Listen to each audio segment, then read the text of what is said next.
No podcast de hoje vamos conversar com um jornalista cheio de história e experiência. Já trabalhou na Voz do Brasil, dava boletins de Porto Alegre também, da capital do Brasil, em Brasília. Morou na Itália e agora, depois de aposentado, vem para o Vale do Taquari, voltar às suas origens aqui no Vale do Taquari, em Encantado.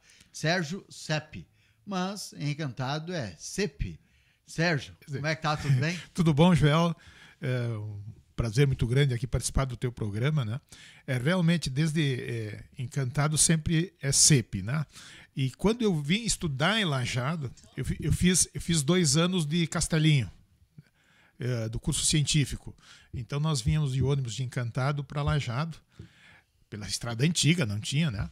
O ônibus da empresa Arroio do Meio vinha por Encantado, Palmas Encantado, Palmas Arroio do Meio, São Caetano, Arroio do Meio e vinha para cá.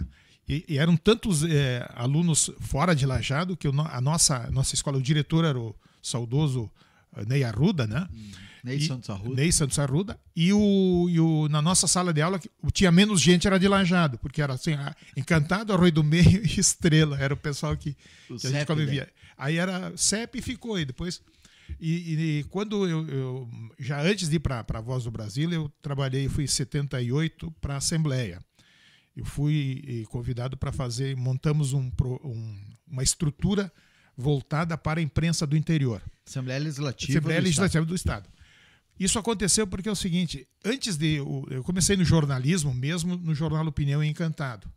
Que o Jornal Opinião era um caderno, um encarte do informativo aqui de Lajeado, né, do saudoso Oswaldo von Leuven.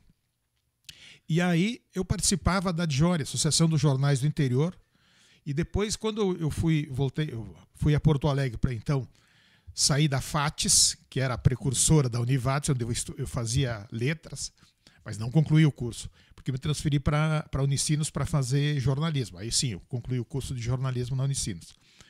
E aí eu trabalhei 2 anos na DJORI, Associação dos Jornais do Interior. E com essa experiência, então, fui para a Assembleia e trabalhei 8 anos na Assembleia. E lá me dividia entre a assessoria de imprensa da Assembleia e também da presidência, né? E aí depois, quando eu ainda estava na Assembleia, eu fui selecionado para uma bolsa de estudo do governo italiano. Foram 4 pessoas aqui do Rio Grande do Sul.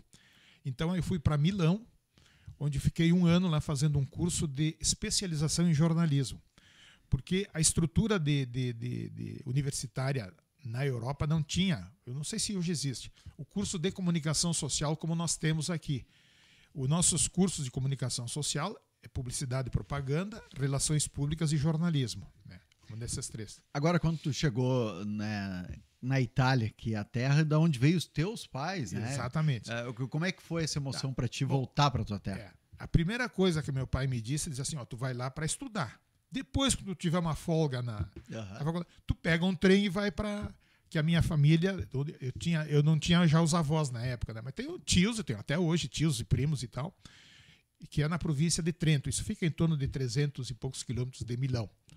Eu fiz exatamente o contrário. Antes de apresentar na faculdade, eu fui lá visitar meus parentes. Então, foi bem recebido? Sim, maravilhosamente bem aqui. Porque na época não tinha telefone, imagino, ou eles sabiam. Eu tinha comunicado, porque eu combinei, porque eu tinha que ir de trem até Bolzano, capital da província de Bolzano. Para quem conhece mais ou menos o mapa italiano, é a última província ao norte da Itália, na fronteira com a Áustria. E aí, então, fui lá, veio um tio e uma tia, ela é irmã do meu pai, me buscaram e me levaram para a cidade deles, que era aí pertinho, mas ainda a província de Bolzano, né? Aí tive o primeiro contato com uma cantina. Esse meu tio, muito brincalhão, ele disse assim, olha, eu vou te levar na capela. Aí eu fiquei com aquela, né? O italiano é muito religioso e tal, né? Claro. Coisa assim. Viajando o tempo todo, vou rezar. Não, a capela era no subsolo, era a cantina dele. Então ele começou, experimenta esse vinho aqui. Ele era tipo um agricultor que tinha... Ele fazia o próprio vinho e tal, frutas. E era uma casa grande e que eles alugavam apartamentos, assim, tipo um kitnet, né? Para turistas. Tinha muita região. Naquela época. Estou falando de 1985. E aí depois me levaram para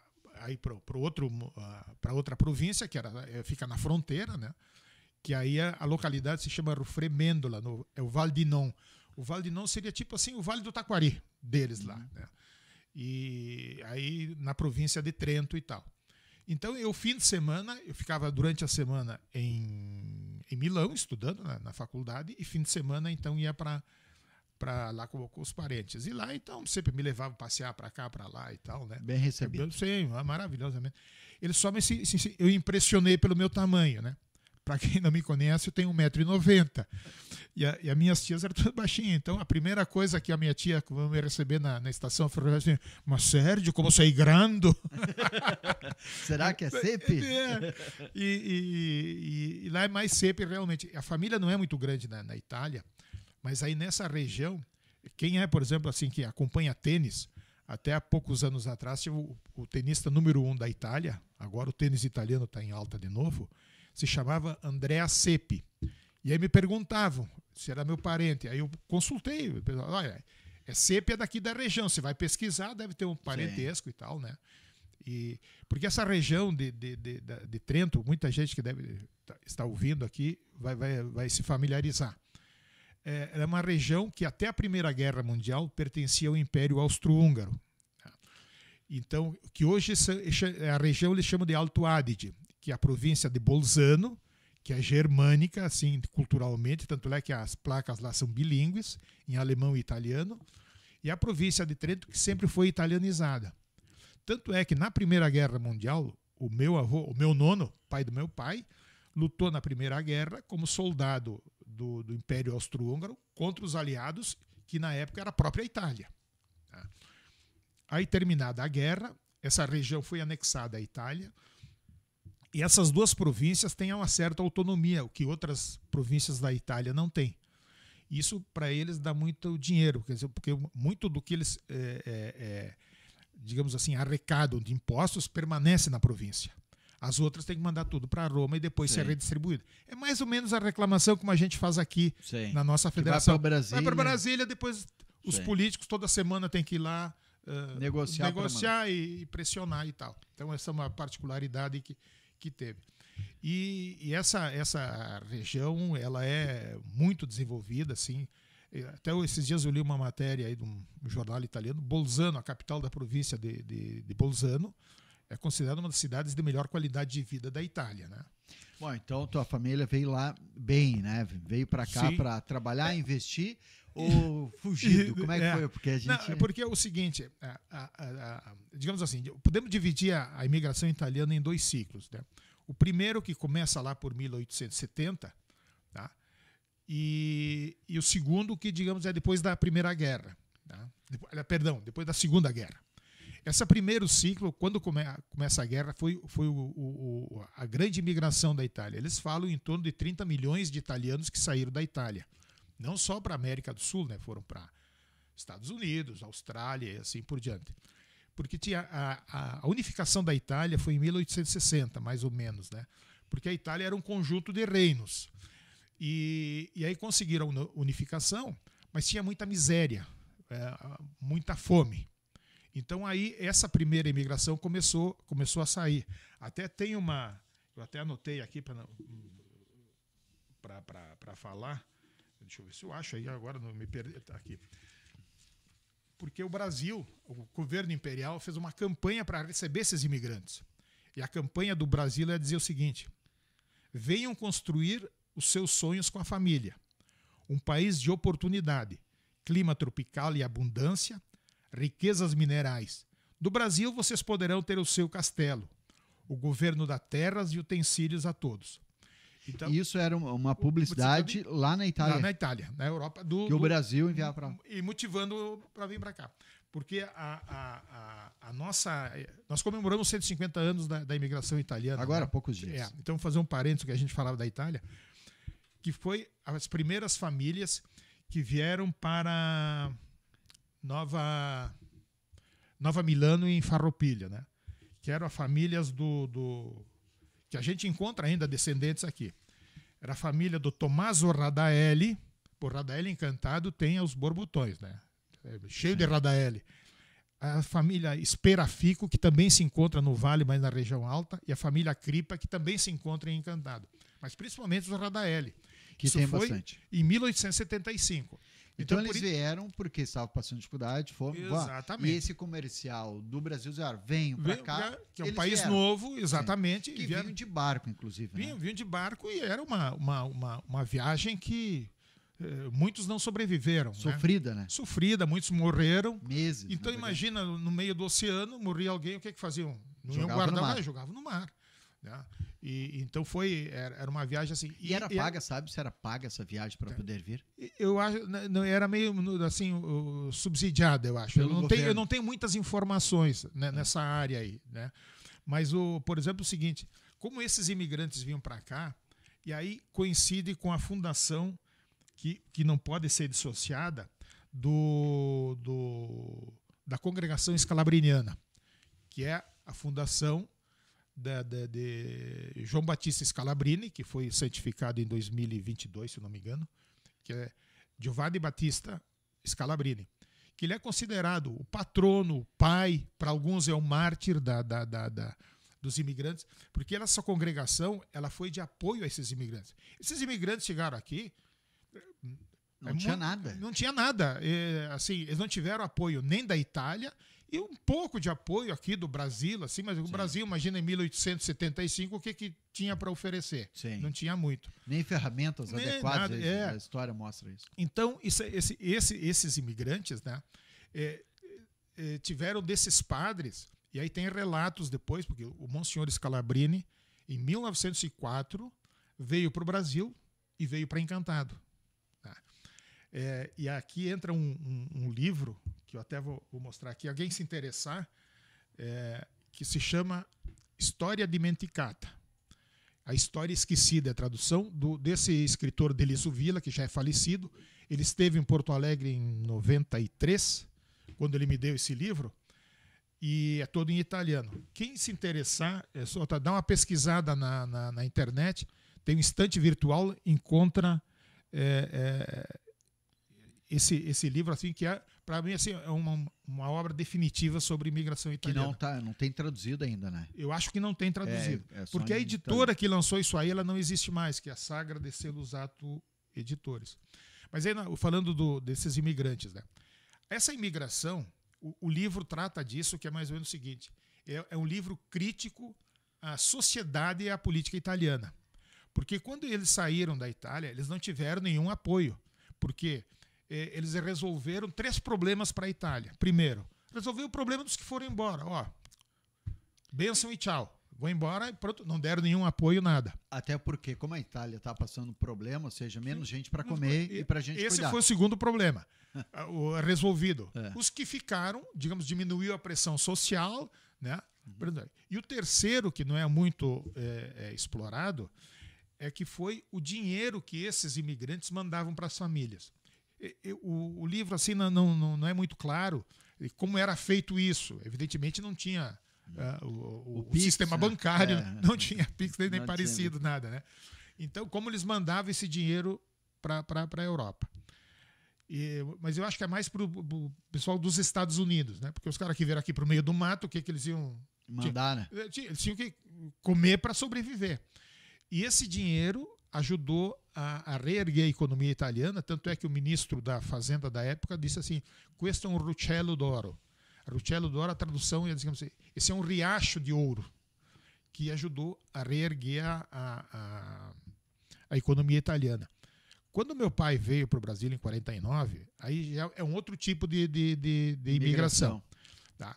Porque aí a Itália só permitia a saída, e o governo italiano, o governo brasileiro também para receber, desde que o operário tivesse um contrato de trabalho com uma empresa por 2 anos. Se nesses 2 anos a empresa não quisesse mais esse operário, ela tinha obrigação de pagar a passagem de volta.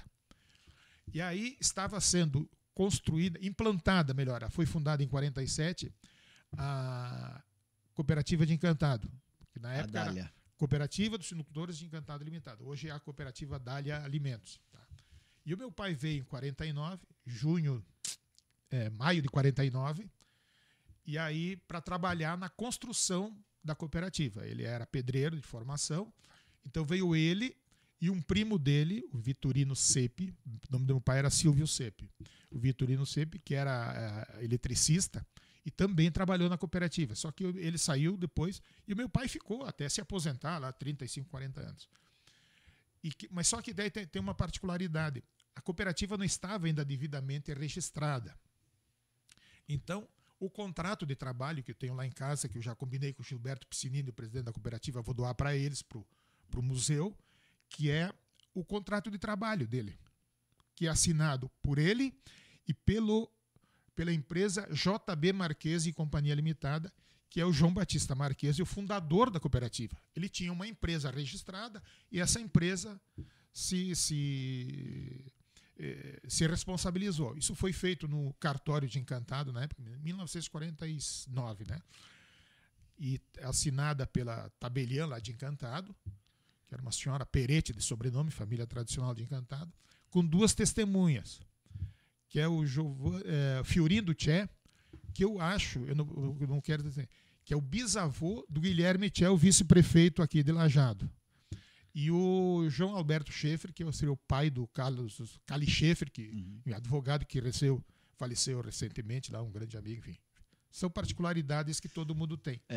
Esse era o contrato. E tu tens aqui a carteira de trabalho do teu pai, né? O meu pai, isso aqui é a carteira de trabalho dele, né? Se chama Libretto del Lavoro, quer dizer, o livrinho do trabalho, digamos, seria uma tradução. E tem algumas particularidades, porque esse aqui é de 1937. Tá? E está no questionamento aqui obviamente não vou conseguir ler, né? Mas aqui constava na carteira de trabalho do trabalhador, qualquer do trabalhador, algumas questões. Por exemplo, assim, se ele estava inscrito no PNF. Desde quando? O PNF era o Partido Nacional Fascista. E aqui está que ele não era. Melhor que não fosse. Não fosse. Assim, se fosse, facilitaria ele, digamos assim, para disputar um emprego, alguma coisa assim. Nessa mesma no libreto aqui, tá, então, escrito ai sindicati da quando? Tá? De quando ele estava sindicalizado. Então está aqui, 1937, está o nome do sindicato. E a última pergunta aqui, para identificar a vinculação do trabalhador, é a seguinte: se ele participou da Marcha sobre Roma. Não. O que é a Marcha sobre Roma? A Marcha sobre Roma foi aí nos anos, eu acho que, agora me escapa a fala, nos anos 30, né? Quando o Mussolini juntou todo o pessoal dele, no auge do fascismo, e fez uma marcha saindo de Milão para vir para Roma. E lá em Roma pressionou o governo, e aí a Itália era uma monarquia, né? Aí o imperador, o rei da Itália, escolheu ele para ser o primeiro-ministro. E aí que ele assume realmente o poder da Itália e tal. Então, vejam assim, hoje em dia se discute muito qualquer coisa. Isso é fascista, não sei o quê. Isso é fascismo. Quer dizer, o cara operário não interessava-se a tua ideologia. Tu tinha que, digamos assim, pertencer ao partido, era partido único, né?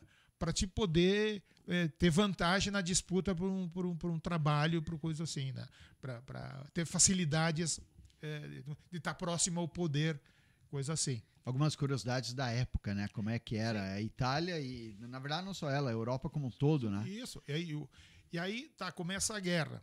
E aí, na guerra, quem é que vai para a guerra? Não é o filho da elite, não é o filho do grande empresário, do político.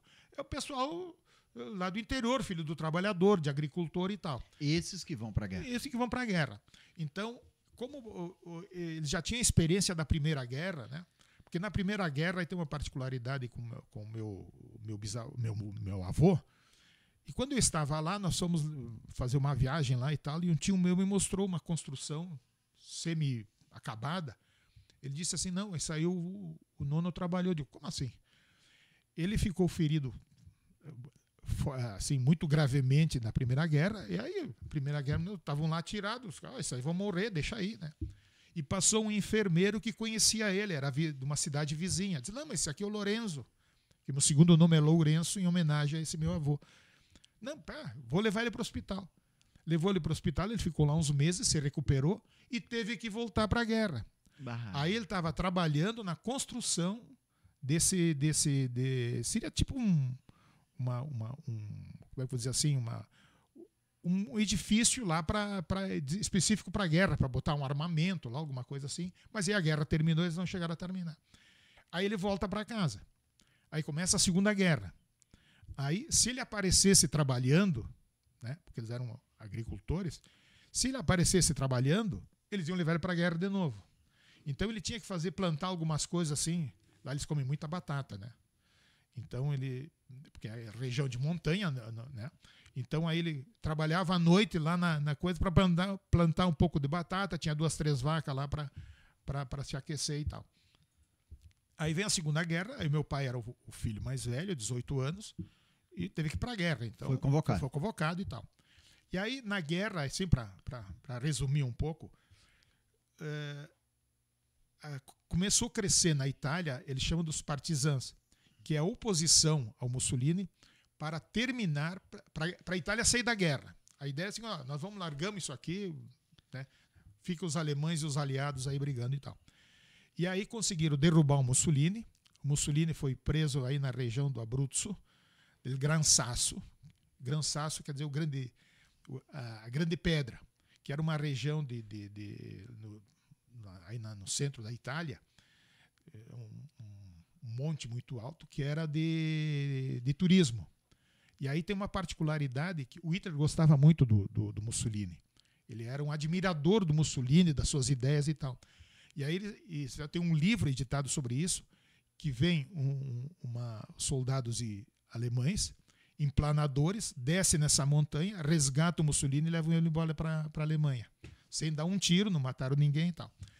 Aí o Hitler dá as condições para ele, aí ele volta para a Itália e funda a República de Salò, ou a República Socialista Italiana, que é no Lago de Garda, um lugar belíssimo. Eu recomendo para quem quiser passear, né? E aí ele tenta, digamos assim, retomar o fascismo da Itália, mas aí não consegue, ele é preso e é fuzilado, e aí ele fica em exposição na Piazzale Loreto, em Milão, que é um local de visitação. Ficou em exposição, morto? Morto, pendurado de cabeça para baixo. Ele e a namorada, a Clara Petacci. E aí, os historiadores conseguem tudo, né? Saiu a história que a Clara Petacci estava grávida do Mussolini. Só que eles penduraram ela, o vestido caiu, ela ficou com as partes íntimas expostas, né? E lá tinha sangue e tal, que ela estava menstruada, portanto ela não estava grávida. Não era verdade. Não era verdade. Mas foi lá um padre que pegou o vestido e amarrou para que não mostrasse. Mas ficou lá pendurado e tal. Então, e quando isso acontece isso depois de 45 já? Não, na metade. Durante, acho que 43 por aí. Porque a guerra terminou em 45. Exatamente. Aí então acontece o seguinte: o batalhão que estava meu pai estava perto de Roma. Aí eles foram incorporados ao exército italiano, inclusive ao exército alemão. Inclusive eles tinham que usar a farda da SS. Eles não queriam apoiar nem o Mussolini, tiveram que apoiar. Para eles tinha terminado, nós queremos ir embora. Aí o meu pai, como era fluente em alemão, porque a região deles lá de fronteira falava o alemão e o italiano, ele era o tradutor da tropa. Então o comandante alemão chamou ele e disse o seguinte: olha, diz para quem tem a carteira de identidade civil entregar. E o meu pai disse o contrário. Quem tem a carteira de identidade civil esconde. Porque esses italianos, para eles, tinha terminado a guerra. Eles não queriam se envolver. Queriam ir embora para casa. Para eles, digamos assim, a guerra agora ficou entre o problema entre a Alemanha e os aliados. E os aliados já desembarcaram no sul da Itália, estavam subindo, empurrando os alemães de volta para a Alemanha. Mas quando começou isso, o Hitler, os alemães, aí afinal, sentiram isso. Então começaram a botar muita tropa alemã na Itália. Praticamente tomaram conta da Itália. E aí o alemão, evidentemente, sabia disso. Olha, e quem está pensando em fugir, os alemães são muito organizados. Isso pode ver pela própria, digamos assim, a organização das comunidades alemãs, que até hoje isso, né? Era organizado dizendo, nós temos nome e endereço das famílias de vocês. Quem fugir, nós vamos lá pegar eles. Tá? Mas os caras não queriam saber. Para eles a guerra tinha terminado e tal, tal. Então, uma ocasião que eles estavam sendo... onde estava meu pai, estava sendo bombardeado pelos ingleses, eles aproveitaram a confusão e fugiram. E aí, então, eles ficaram com os ingleses, com esse batalhão, com esse grupo de ingleses que estavam empurrando os alemães de volta para a Alemanha. E quando eles estavam avançando, 7, 8 meses depois dessa fuga, eles terminou a guerra. Aí o comandante inglês lá deu um salvo-conduto para ele voltar para casa. E aí ele mas aí sobre digamos assim, a relação com os alemães. Tá? O pai, assim, é um assunto muito ruim para eles. Aí eu falhei como jornalista. Né? Eu devia ter insistido com ele, ter aprofundado o assunto e tal. Porque depois surgiram muitos livros contando muito sobre a guerra. Que aí os países começaram a liberar documentos que estavam guardados. Há 2 anos atrás, o Vaticano liberou seus arquivos da guerra. Né? Então, só 2 anos só atrás. 2 anos atrás. Então era um assunto muito, muito ruim para ele. Porque a guerra, felizmente, nós não sabemos o que é, esperamos que nunca venhamos. Se bem que hoje em dia, com a tecnologia que tem, os caras soltam bomba de drone, exato, e coisa assim, né? Então, tem passagens assim que eles estavam fugindo, encontraram no riacho lá umas mulheres lavando roupa, e ele deu um relógio para a mulher e disse, olha, escreve para o fulano e tal, meu pai, diz que eu estou bem, que eu estou vindo para casa e tal, tal. Era assim que funcionava a comunicação. Assim funcionava. Mas quando eles estavam presos entre os alemães, eles mantinham correspondência. O correio sempre foi fundamental, tanto na Primeira quanto na Segunda Guerra. Né? A comunicação era... Tanto é que os historiadores, quando escrevem livros sobre isso, sempre fazem referência. O soldado fulano de tal, encontraram no sótão lá um baú com as cartas que ele mandou não sei o quê. Né? E muita porque coisa o correio funcionava bem. Exatamente. Precisava funcionar, né? Não tinha outro meio de comunicação. Exatamente, não tinha telefone. Não. Precisava fazer isso. Agora, por que teu pai resolveu vir, então, para o Brasil? Tá. Aí, então, acontecem as 2 guerras na Europa. Eu, particularmente, penso, eu não sou historiador, eu só sou jornalista, que a Segunda Guerra é uma consequência da Primeira. Né? Porque, por exemplo, os vencedores assim, foram muito rígidos e exigiram muito da Alemanha, né, que destruiu praticamente a Alemanha. A Alemanha tinha que pagar milhões e milhões de marcos, enfim, as moedas da época, para ressarcir os países que se envolveram na guerra. Principalmente aí, então você imagina, depois de 2 guerras, como é que estava a França, a Itália e a Alemanha, principalmente esses 3 países. Claro que teve reflexos aí na Espanha, Portugal, na Suíça, na Suécia, Holanda e tal, mas principalmente foram os principais teatros da guerra. E não tinha emprego, não tinha dificuldade, e vocês imaginam assim as famílias. Eu tive o ano passado lá nessa localidade onde tem meus parentes, né, meus tios, meus primos. Então tu vai lá no cemitério, tem um monumento que se chama Ai Cadut e Ai Dispersi de la Guerra. E a tradução seria assim, os que caíram e que morreram, portanto, né, e os que desapareceram. Porque na guerra muita gente desapareceu, não tinha, vou levar o cadáver de volta para a família. Lá, não existe isso. Tá. Aí, então lá tem as colunas lá com o nome das pessoas. Esse aqui morreu na Primeira Guerra, esse aqui na Segunda e tal. Só de Cepe tem 2 colunas. E Larker, que é a família da minha avó, da minha nona, tem outras 2 colunas. E é tudo pessoas com menos de 30 anos. Né? Então lá, quer dizer, vocês perderam familiares, amigos, relacionamentos e tal. E não tinha emprego. E aí acontecia o seguinte, as nossas paróquias aqui, pego assim, de Encantado para cima até Guaporé, são dos escalabrinianos. E Encantado, o pároco era o padre Haroldo Murer, que foi um grande personagem da nossa história de Encantado, que está inclusive enterrado no mausoléu Encantado. E o coadjutor dele, que é digamos, o vice-vigário, vamos dizer assim, para as pessoas entenderem, era o padre Carlos Cepe, que era primo do meu pai e irmão do Vitorino que veio com ele, que as famílias moravam na mesma casa. Era uma casa enorme, no andar de cima morava a família do meu pai e embaixo a família do Vitorino. E aí ele escreveu, olha, o Brasil é um país novo, está crescendo, tem oportunidade aqui e tal. Aí eles articularam. Fome. Exatamente. E aí eles vieram. Então, isso já é um outro tipo de imigração, porque, por exemplo, eles chegaram em Encantado, 1949. Já tinha uma estrutura. Exato, uma estrutura. Era digamos assim, uma comunidade culturalmente italiana, né? Fortemente religiosa, porque era dos escalabrinianos. Inclusive, a atividade social era no salão paroquial, onde as pessoas se encontravam, onde se conheciam, casavam, constituíam família. Era tudo na casa paroquial. Tanto é que quando o pai veio, e aí entra uma particular que a gente nunca pode deixar de fazer a relação com os tempos atuais. Eles vieram, saiu de navio em maio de 49 de Gênova, quando ele fez o diário dele, e aí vem eu tenho dificuldade de falar isso aí. Ele vem pelo mar, passa assim, a costa da Espanha e tal, vem até o Rio de Janeiro. Então eles param no Rio de Janeiro e fazem uma visita ao Rio de Janeiro. Vão lá no Corcovado, Pão de Açúcar, de tudo. E quando o navio entra na Baía do Rio de Janeiro, de noite, eles veem aquele tudo iluminado. Pô, 1949. Eles ficaram assim, embasbacados com a beleza do Rio de Janeiro. Que Rio de Janeiro é bonito até hoje, né? A nossa decisão foi certa. Exatamente. Aí eles saíram, foram para Santos. Santos ele vai de ônibus até São Paulo. Aí pega um trem até Passo Fundo. 1949 tinha um trem de passageiros que saía de São Paulo e vinha a Passo Fundo. E hoje não tem. Hoje o Rio Grande do Sul está sem ligação ferroviária com o resto do país. Não tem nem de passageiro, nem pensar, nunca teve.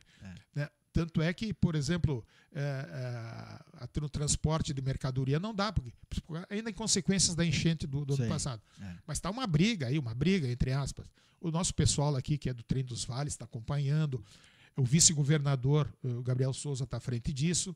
Com o governo federal, eles estão negociando, porque a ferrovia, aí um parêntese na conversa, é uma concessão, né, para a Rumo para largar, ela tem, por contrato, tem que fazer uma indenização. E aí vai longe. Então estão discutindo, ao menos para que haja, segundo me disse o Rafael Fontana, que é o do presidente da Anturvales e coordenador do trem, para negociar a liberação do trecho do trem dos vales, para privatizar, que tem pessoas, grupos interessados para investir nisso e nós retomar, porque o trem dos vales é excelente para nós. Mas aí, fecha parênteses. Então esse é um detalhe, né? 1949. E quando eu estava em Milão, em 85, aí me perguntaram sobre ferrovia, né? Mas quanto tempo leva de trem para ir do Rio de Janeiro a Porto Alegre? Não, mas não tem trem de passageiro. Sim, mas de que vocês vão? Não, nós vamos de carro, de ônibus ou de avião. Ah, é assim. Aí o cara me perguntou, mas que distância dá?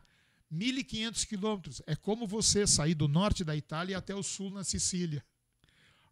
Porque isso em 1985. Eles não tinham, ainda não tem muita gente que não tem ideia do tamanho do Brasil. Como é grande o Brasil. Aí quando eu dizia para eles que a superfície do Rio Grande do Sul é igual à da Itália, eles diziam, não é possível. Eu digo, vocês pegam o mapa do Rio Grande do Sul, aquele último lá embaixo, na fronteira com o Uruguai e Argentina, que nós somos nós lá. Eu digo, e 30% é descendente de italiano. Agora, Cepe, tu esteve, né, como jornalista, teve o privilégio de trabalhar para a rádio, né, da Voz Brasil, a Rádio Nacional. E como é que começou? Como é que é essa história da rádio num momento em que o rádio era um meio de comunicação que esperava o jornal e rádio, né? Como é que foi a tua experiência? Bom, eu trabalhava, nós tínhamos falado antes na Assembleia, tá? Aí a Alda Souza foi uma repórter muito importante da Rádio Guaíba, porque assim, só um parênteses, o noticiário político do Rio Grande do Sul naquela época, tá, dos anos 80, era na Assembleia. Tá? Era um salão com 50 mesas, tinha 4 ou 5 cabines de rádios de Porto Alegre que transmitiam direto lá. Chamava o deputado, fazia entrevista lá. Os 2 repórteres da Guaíba eram Alda Souza e José Barnuevo, que depois foi da Júnior, da Zero Hora e tal. E numa determinada época, inclusive, nós fomos o que comandamos a assessoria de imprensa da Assembleia. O Barnuevo era o chefe e eu era o subchefe. Indicado pela bancada do PMDB, do meu, que faleceu esses dias, o professor Rui Osterman era era o deputado. Mas tudo acontecia lá e tal. E aí assumiu a nova república, o Sarney.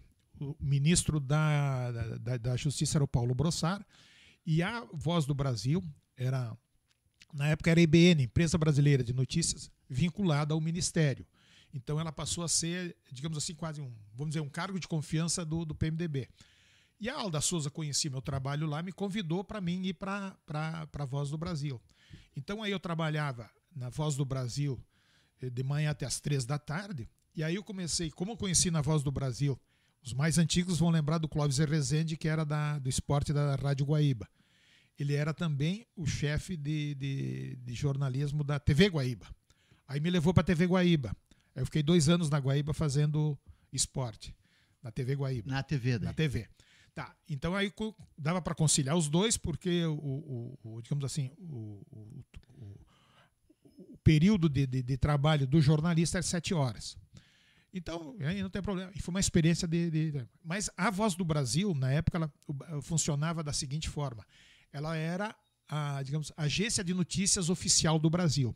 E nós cobríamos tudo. Nós fazia economia, política, até futebol. A do futebol tem uma particularidade. Nós demos um furo nacional, né? Porque trabalhava conosco lá, o pessoal vai talvez mais lembrar mais antigo, no tempo da TV Gaúcha, um repórter de esporte era o João Bosco Vaz. E ele trabalhava. Foi vereador depois. Foi vereador e tal. Agora até esses dias, agora, na última é que ele desistiu de concorrer. Eu fui numa festa dele uma vez, não sei como, apareceu o convite para mim, de lá pela Rádio Independente. E aí fui numa festa, era ele faz todo ano camisa 1, camisa 2, isso. Era do camisa 5.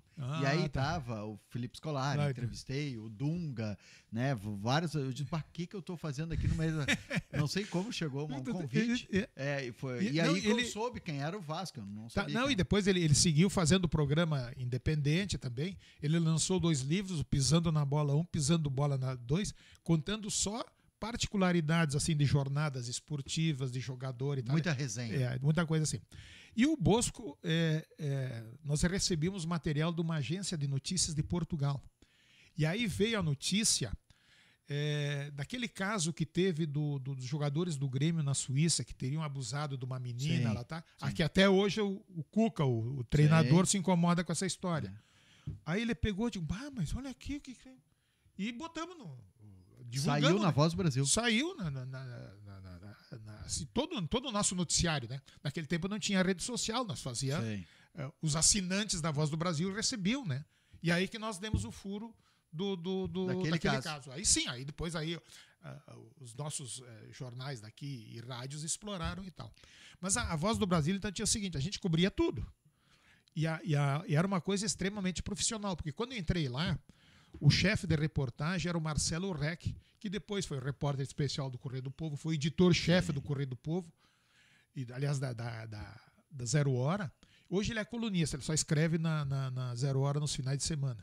E eu aprendi muito, assim, foi um cara fantástico, assim, porque eu fazia um tipo de trabalho na Assembleia, e aí eu tive que fazer outro tipo, eu tive que me reciclar profissionalmente. E ele foi muito, vocês vão fazer assim. Ele ficou até meio assim, né? Eu ficar ensinando o cara. Eu digo, tô aqui para aprender também, né? Sim. Não tem problema nenhum. E aí se cobria tudo, né? Tanto é que, por exemplo, teve uma passagem. Só que é o seguinte, na época, a Voz do Brasil era obrigatória entrar às 7 horas. Não interessa se a rádio queria transmitir hoje jogo tem de futebol. Né? Exato. Por exemplo, a semana passada, os jogos da divisão de acesso do Lajadense, a Rádio Independente e as outras rádios transmitem. Aquele dia não. E aí aconteceu, era no governo do Pedro Simão, uma revolta no Presídio Central, hoje é a cadeia pública e tal. E eles estavam saindo, os apenados, em 4 carros, com reféns, exatamente na hora que entrava a Voz do Brasil. Ou seja, a notícia ia sair nessa hora, né? Não ia dizer para os caras, espera para... Aí eu estou na redação, lá em Porto Alegre, que era no lado da Casa de Cultura Mário Quintana, e está passando na TV Gaúcha, hoje é a RBS TV, estava filmando ao vivo a saída, né? Aí as rádios tiveram que parar de transmitir, e aí eu entrei ao vivo em cadeia nacional, na Voz do Brasil, narrando. Agora está saindo 2 carros assim e tal. Narrou. Ao vivo, porque era a única alternativa que tinha. E muita gente, porque nesse horário das 7 horas, o pessoal está saindo do trabalho para casa, coisa assim, e sintoniza o rádio para saber das notícias, porque dava notícia de todo o Brasil. Sim, tá? sim. E isso perdia, né, o noticiário local. Por exemplo, o cara vai sair de Porto Alegre, pô, mas como é que está o trânsito, né? Essa prestação de serviços que o rádio faz. O foco era nacional. Exatamente, né? Não. Mas tu ouve hoje ainda a Voz do Brasil, não? Não, muito pouco, porque agora tem os horários entre as 10 da noite e tal. É. Mas aí aconteceu o seguinte: aí depois, quando assumiu o presidente Fernando Collor, eu sou um perseguido do governo Collor. Eu fui demitido da Voz do Brasil, da sucursal, porque eu era vinculado, sempre fui vinculado ao PMDB. Em 82 eu fui até candidato a prefeito, encantado pelo PMDB. Mas isso é outra história. Então, aí eles queriam botar o pessoal que era ligado ao Collor. E aí me demitiram. Aí o chefe da reportagem, que era o Lupe Martins, irmão do Lazier Martins, grande repórter da Gaúcha, da Guaíba, até me ligou, você mas foi, né? Porque nós estávamos na redação e era tudo por telex. Né? O pessoal não conhece muito o telex. O telex era gravado numa fita perfurada, e depois o cara ligava e transmitia para um ponto lá, por exemplo, direto lá para um local, né? Não existia o fax ainda, né? Antes do fax. Antes do fax. Aí o operador chegou e veio me cumprimentar. Eu cumprimentar aquele que nem eu já está demitido. E me deu a mão e tal. Fazer o quê? Acontece. Então eu fico fazendo essa brincadeira que eu era perseguido do governo Collor e tal. Bobagem, né? Mas até é bom ser perseguido. Não tem. Aí depois veio o governo Fernando Henrique. Né? E aí, então, aconteceu o seguinte. No governo Fernando Henrique, eles terminaram com as sucursais. Então, foi tudo centralizado em Brasília. E aí teve uma coisa que eu acho que é uma distorção, afinal, né? Que não virou, deixou de ser jornalístico. É uma coisa assim, é um instrumento de propaganda do governo. Tá? Isso aí. Então, eu achei que quando o seguinte... Executivo e legislativo. Exatamente. Quando o governo Lula assumiu, o primeiro Lula 1, né? Digo, eles vão reabrir as sucursais. E também não reabriu e tal, né? E porque era sede própria, inclusive. A Voz do Brasil começou como noticiário, então. Isso. Hoje... Isso começou, eu acho que é do tempo do Getúlio, que criou isso e tal. E hoje é mais assim uma propaganda de governo e tal, né? Sim. Não tem o repórter. Porque, por exemplo, é o seguinte... vou dar um exemplo. Até tem, eu ouço de vez em quando. Tem. Tem alguma coisa. Por exemplo, assim, vinha um ministro, ele vai ser ouvido na reunião almoço da Federação ou da Fiergs. Na época a Fiergs era no centro de Porto Alegre e fazia também a reunião almoço. Nós íamos lá, porque antes da reunião almoço se fazia entrevista coletiva com o convidado. Fazia entrevista coletiva e tal. Gravava, fazia o boletim, como faz o boletim da rádio. Ela, olha, hoje o ministro tal disse aqui, isso, aquilo e tal. Esteve no Rio Grande do Sul, essa foi a pauta. Quando vinha a autoridade federal, ia visitar o governador, eu ia inaugurar uma obra lá, inaugurar a sede do INSS lá não sei aonde tal. Nós se cobrimos tudo, então não tinha... Né? Tinha previsão do tempo também, não lembra? Previsão do tempo pro a Brasil? Nacional, eu acho que sim. A Nacional tinha? Sim, lá, Porque aí tinha também, além da Voz do Brasil, que era a coisa, tinha também a Rádio Nacional, tá? Que a sede era em Brasília. E depois, quando eu fiquei 2 anos em Brasília no período da Constituinte. Fui fazer a cobertura da Constituinte, porque aí fazia 2 trabalhos. Eu trabalhava à noite, eu era editor de notícias da Rádio Nacional, e durante o dia, junto com o jornalista Edgar Lisboa, que até hoje é colunista do Jornal do Comércio, nós montamos uma agência de notícias ligada à Associação Nacional de Jornais, a NJ. E era uma agência de notícias para cobrir a Constituinte, tudo o que acontecia e tal. Né? Então eu fiquei 2 anos em Brasília, acompanhei toda. Conhece bem Brasília, então? Mais ou menos, né? Assim, eu trabalhava muito lá, mas em todo caso. É mesmo? Sim. Mas aqui, em Brasília, um dos poucos às vezes os caras dizem assim que nada. Então eu digo o seguinte: o que tu estavas fazendo no dia 1º de janeiro de 1989, às 7 horas da noite? Eu estava comemorando não sei o quê. Pois é, eu estava entrando na Rádio Nacional, porque nós tínhamos que botar o jornal no ar. Tu trabalha com rádio. Sim, não tem o fim de semana, não tem... O seu Lauro Miller dizia notícia não tem feriado, né? Quando tinha exato. feriado. Amanhã é feriado, todo mundo para dele. Pessoal, notícia não tem feriado. Sempre, eu vou ter que te trazer outra vez aqui, tu tem muita história, cara. É um cara que tem muita vivência. Porque assim, sobre esse legado assim, de nós, descendentes de italianos, eu sempre gosto de dizer o seguinte... Nós devemos ter assim toda digamos assim, o orgulho da nossa descendência, dos nossos ancestrais e tal. Isso vale para o italiano, para o alemão, para os outros povos, né? Todos. Da África. Saber a origem é importante. Não tem problema nenhum, né? Porque todos eles têm seu lado bom e seu lado ruim. Se nós entrar do lado ruim da Itália, tem um monte. Só de máfia aí, nós ficamos aí até amanhã falando, né? Então, que é isso que eu quero dizer. Porque eu entendo o seguinte, tem muito disso de fazer a raça tal, a raça europeia, a raça não sei o quê. Não, raça tem duas. A raça humana e a raça animal. Existem povos com culturas diferentes, com coisas assim e tal. E precisa ser respeitado. Exato. Todos. Então, e agora que se comemorando aí os 150 anos da imigração italiana, por exemplo, assim, nós entrar em música, os coros que são formados, os corais, né? Essa música de vozes e tal, é uma herança tremenda. E a Itália, então, tem lá a ópera, que as principais são italianas até hoje, o Festival de Sanremo, que começou em 58. Forte na música também. Música também. Não é só no vinho, na pizza. E o nosso Roberto Carlos, muita gente não sabe, ganhou o Festival de Sanremo em 1968, que era um dos principais festivais do mundo, e nenhum outro estrangeiro ganhou até hoje. Só o Roberto Só Carlos. Roberto Carlos, né? E assim, se nós entrar no futebol, também é a mesma coisa. Se bem que o futebol italiano agora decaiu muito, mas, por exemplo, assim, quando o Falcão jogou lá, tem muito, eu gosto muito disso. Do Baggio, quando o Roberto Baggio. Errou o pênalti. Ele estava agora no jogo, eu não sei qual é que foi dos jogos, agora aí nas semifinais, estava ele, estava o nosso Ronaldo Fenômeno, eles convidaram esses atletas e tal, né? O Roberto, e ficou marcado na Itália para aquele pênalti. Jogou muito, mas quando errou o pênalti, aquele cabelinho trancinho para trás. E aquela Copa do Mundo que o Brasil ganhou tem uma outra particularidade. Foi quando eles fizeram um show de encerramento em Los Angeles com os 3 tenores. Plácido Domingo, o José Carreiras e o Luciano Pavarotti. E aí é quando começa a fazer um tipo de música que junta o clássico com o popular.